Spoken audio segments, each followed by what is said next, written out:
The story of Nathan Hale has ended, but Resistance 3 continues the saga as the scraps of humanity defy extinction on an Earth overrun by the Chimera. Should you answer the call to save mankind, or let others fight in your place?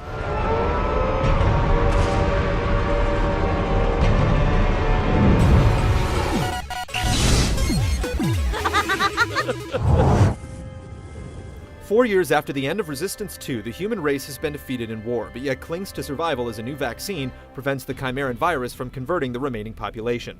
Living with a wife and son in Haven, Oklahoma, Joseph Capelli is a reluctant hero, uninterested in assisting Dr. Malikov on a daring trip to New York, until his wife finally convinces him to go. I am tired of watching my son die. It's this sense of connection that distinguishes Resistance 3 from the detached military affairs of previous games. Capelli has something personal at stake, and the pockets of humanity he encounters along the way have all found different ways to cope with being constantly hunted by the enemy. While the story certainly builds a stronger bridge with players, it doesn't quite reach its emotional potential. And with so much already known about the Chimera, the mysteries on the fringes of this episode aren't quite as enticing. What the hell is it?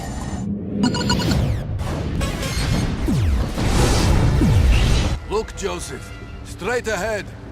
A Kraken.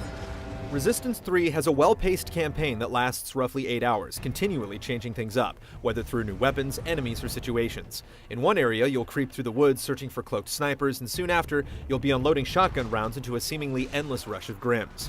The changes flow naturally through the game's broader context, and the regular introduction of new elements keeps it from ever growing stale.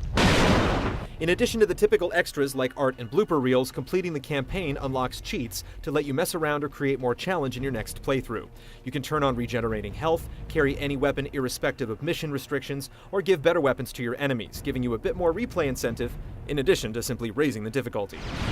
It's shooting through the walls! The game also features cooperative play in both online and split-screen flavors. This time there's no additional co-op content, just the chance to bring a friend through the main campaign, fighting together and reviving each other when you fall. However, playing in split screen can be a little rough, as the visual performance doesn't hold up nearly as well. Multiplayer has been scaled back to 8-on-8 battles in fairly standard game modes. In addition to Deathmatch and Capture the Flag, there's Breach, which requires one team to destroy the opposing team's generators, and Chain Reaction, which is a tug-of-war competition for a line of capture points taken in succession. The campaign's health kits are tossed out in favor of regenerating health, and players who rack up kill streaks are rewarded with temporary perks like invisibility, the infamous auger that shoots through walls, and the ability to mutate into an armored beast of destruction. The tools at your disposal are determined by your multiplayer experience. Preset loadouts are followed by custom ones that let you purchase various weapons and skills.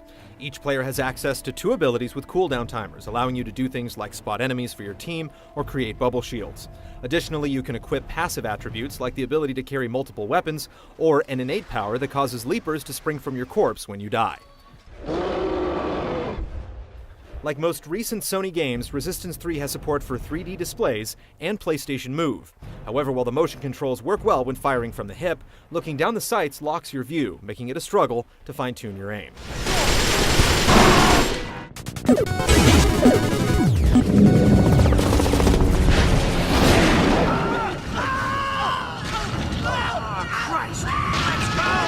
Resistance 3 moves away from the giant set-piece monsters of its predecessor in favor of more intimate duels with groups of infantry.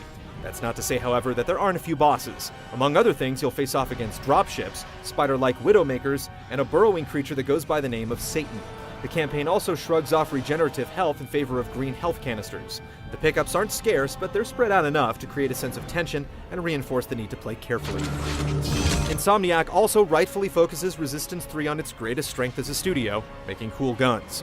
A weapon wheel grants access to your full arsenal, and in addition to old standbys like the Auger and the Magnum with detonating rounds, there are several new toys to play with.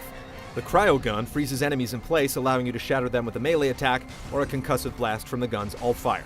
Then there's the Atomizer, an amazing device you'll want to pull out when you're swarmed in close areas. The main fire electrocutes any creature in short range, while the alt-fire creates a gravity well that drags enemies in from all directions and crushes them like a mini black hole.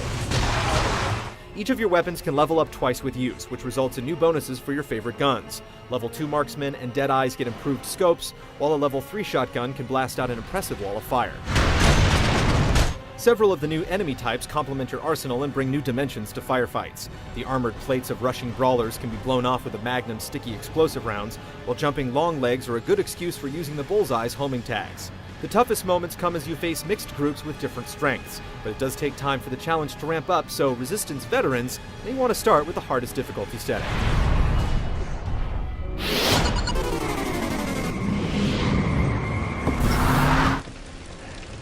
Resistance 3 doesn't look bad by any means, but its visuals aren't leading the PS3 pack, especially when you consider its contemporaries like Killzone and Uncharted. Among its strengths are shifting color palettes and diverse environments, which give each location a distinct look. Dust and wind effects blow across the ground when dropships come in, and the game is quite a bit more violent than its predecessors, with Chimera exploding in gouts of blood and unfortunate souls having their heads ripped off. Facial animations are stiff, however, even during clear shifts to pre-rendered cutscenes. The audio design is solid with capable voice actors and enemies that give clear cues when they die, allowing you to quickly refocus during intense firefights. The soundtrack sticks to a characteristic orchestral score, creating an atmosphere that mixes military and horror themes.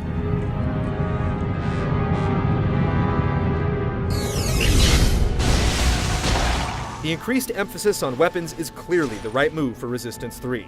Trying out different guns and upgrading each is a blast, and there are some fun surprises as the game goes on.